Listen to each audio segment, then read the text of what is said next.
أبشع شيء بالتهجير إنه بتطلع من بيتك بالصرمة، يعني ما بدك تطلع بس بتطلع. صح الإطلالة ليست سيئة أبدا، بس الدهان شوي بده تظبيط، دهان شوي تعبان. على كل حال مش جايين نتسيح، نحن مهجرين ماكلين خرا، فما في دلع.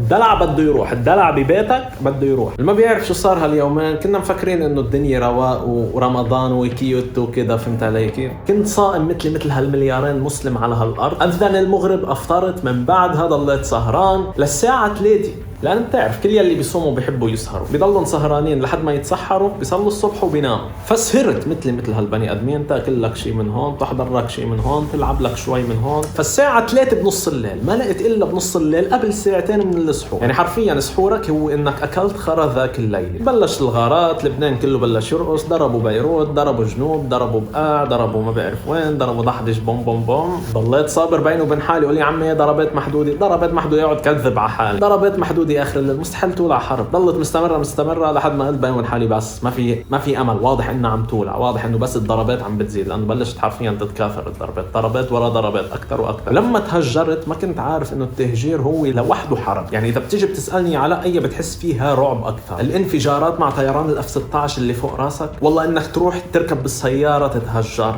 بقول لك اركب بالسياره تتهجر، فيها رعب اكثر. ليش؟ بسبب الملل. رح تقول لي الملل بيسبب رعبي؟ علاء بقول لك ايه، بيسبب رعبي لما يكون كارثي، لما يكون ملل على الاخر. يعني اذا بقول لك ملل برو ماكس بكون مقصر، ملل الله اكبر ما في اشرح. حياة اللبناني باختصار يا ابني. العالم فلفلت وانا بايد لحالي. ياي حياتنا بتخرب. العالم كلها راحت وانا بيت لحالي. هاي عم نتهجر وعلى السحور شهر رمضان كلنا صايمين، اللي ما شرب مي راحت عليه يعني. ليك الله اكبر، الساعة 5 الصبح الكل صايم. صباح العفن، صباح التهجير. طب الحرب بإيران انا شو دخلني؟ أنا شو دخلني؟ ليش دايما على راس المدفع بدي اتهجر كل مرة يعني؟ بالمناسبة نحن صايمين، يعني هذا كله اللي شايفينه قدامكم صايم. صار لنا 3 ساعات على الطريق، يعني صمتت الله وكيلك على هالقعدة. طيب هلا حاليا بعدها مش مولعاني مزبوط، بس صار في تهديدات كتير، مثل كانه يلا تهجروا من بيوتكم عشان رح تولع مزبوط. عشان هيك لحد هلا بعد الدنيا مش ضباب من وراء الانفجارات، بس بعد شوي غالبا حتصير، ان شاء الله تصيرش، ان شاء الله نرجع على بيوتنا باسرع وقت. رايحين على بيت تاني في بيروت، رغم انه انا عم صور. شايفين هلا السفينه اللي هونيك؟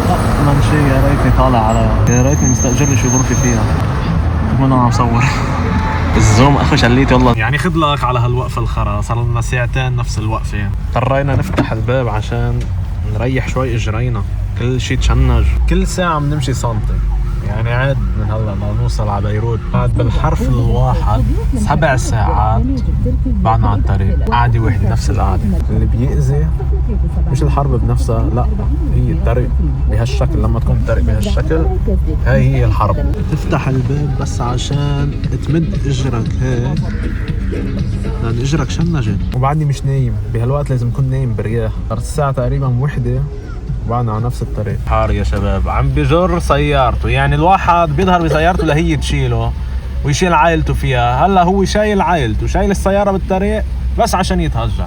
الله اكبر يا زلمه، وصايم. صارت الساعة 2:50 يعني 3، انطلقنا الساعة 5 الصبح، صارت 3 تقريبا، وبعدنا نحن على نفس العجقة، نص قلب الدولاب. كل شوي بدك تطفي السيارة، نص قلب الدولاب ترجع تطفي السيارة، ترجع تشغل السيارة. ما بيعرف مارش السيارة كيف بده يتحمل. تخيلوا صارت الساعة 6:57 وبعدنا على نفس الموال، لدرجة انه صفينا على مطعم ونزلنا لناكل بس عشان نحس انه عملنا شيء، يعني غير انه نضل قاعدين هالقعدة ولا اقرب. عتمت بعدنا على الطريق. تخيل نفسك قاعد هيك قاعدة اجريك كل الوقت هيك بقلب السيارة لمدة تقريبا 12 ساعة، ضربي وحدة متكامل. بدك تفوت على الحمام شخ بتيابك، ما في نزلة لأنه السيارات وراك والسيارات قدامك. إذا بتنزل بتأخر السيارة بتعرقل السير. بدك تشرب مي، لا ما انت صائم أصلا، ما في مي، من وين بدك تنزل؟ ما فيش دكاكين حواليك. بدك تلعب على التليفون فاضي بطاريته، حتى لو كنت تليفونك ظاهر من بيتك 100% مشرج راح تفضى بطاريته بأول ساعتين، لأنه على كثر الملل راح تضلك فاتحه عم تحضر ريلز اللي هو فاضي. بدك تشارجه ما فيك تشارجه الا اذا كان معك شيء هيك بشرج من السيارة، بس غالبا ما رح يكون معك لأنه أنت متهجر، يعني مش ظاهر وحاسب حساب لشيء، حاسب حساب بس بدك تهرب، مش رح تكون دارس شو إنك تجيب وشو ما تجيب، خلاص بتظهر بالبيجامة بتظهر وخلاص على قد بيطلع معك. يعني أنا هلأ بيت التاني فاضي ما فيه شيء، كل اللي جبته هو هالشاشة، قرآن، عندك هذا الراوتر، لا هذا الراوتر كان موجود فيه للبيت من زمان بس ركبناه اليوم. هذا احلى شيء صار انه صار في عندنا انترنت اخيرا. ثلاث ارباع الناس اللي هجروا تهجروا نزحوا مش ملاقيين بيوت، مش ملاقيين شيء، لان البيوت فجأة عنا ما شاء الله. يعني اللبناني هو وعقله التجاري انه بتكون الشقة ب $250 بتصير هيك زيادة صفر بسيط ما بيزيش، يعني 2500 بيرقعك اياه، على اساس انت عم تستاجر بالداون تاون دبي. فهمت علي كيف؟ كنت بيت معطر مشحر زباله عم ياجرك ب1000 بس لانه كثرة الطلبات عليه. هيك التجار عنا للاسف. فعشان هيك اليومين اللي راحوا ما كان نازل شيء. محسوبكم اخوكم ماكل خرب الكيلو. ما للمره الثانيه تهجير للمره الثانيه. انا شو صاير علي دخيل الله يلا. انا شو عامل شو ليه كان لازم من زمان سافر على اليو اي كذا مره صحت لي سافر على اليو اي على دبي اقعد بالداون تاون خيي. بس انا لا خليك بين اهلك. بكير يا اخي بكير. بكره بنعملها قريبا يا اخي. هلا بكير يلا عن اخت الهبل بيجري. ليكم الصراحه الفيو حلوه. احلى شيء الفيو هون والله. يعني تعمل لك كوبايه نسكافيه هون على الكرسي وعندك بيروت قدامك. نحن هون في بيروت بس طبعا مش الجزء يلي عم ينقصف اللي هو الضاحي. لا نحن مش بالضاحي. حرفيا شفت لكم مشاهد الله اكبر تقشعر لها الابدان بالحرف الواحد.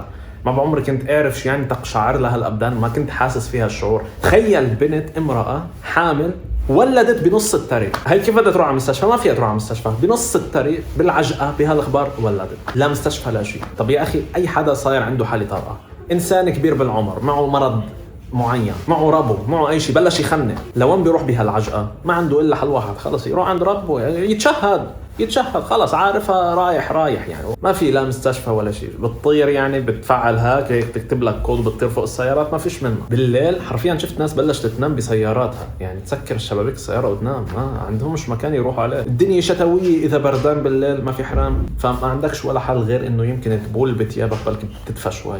ما في خلاص مقطوع. بدك تضلك بس قاعد هيك مصلوب كل الوقت. شقفة لابتوب المنقذ الوحيد حاليا. احلى شيء انه ما بيحتاجش كهرباء. خلص بطاريته فيه. ما في احلى من اللابتوبات بحالة تهجير او بحالة سفر. بتحطه بشنطك بتظهر فيه. يعني لا بده كهرباء لا بده بطاريته فيه. وما شاء الله طيارة. هلا محسوبكم بيجلس هيك.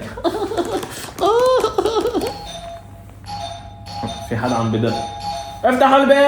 افتحوا الباب للسلطان على ولا يهمكم امري. انا كتير مبسوط. استغفر الله. لا انا كثير مرتاح مبسوط. اهم شيء انتم تكونوا مرتاحين ومبسوطين. الله يبعد الاذى والضرر عن جميع الشعوب العربيه وجميع الشعوب بالعالم. يا اخي هلا الواحد يكون عنده انسانيه. ما بتختلف البشر عن كلنا بشر. كلنا بدنا نعيش. الله يكون مع الحق دائما. ان شاء الله نشوفكم بفيديو بكره. هاي هلا جبنا شويه اغراض. جهز الاكل. اهلا وسهلا.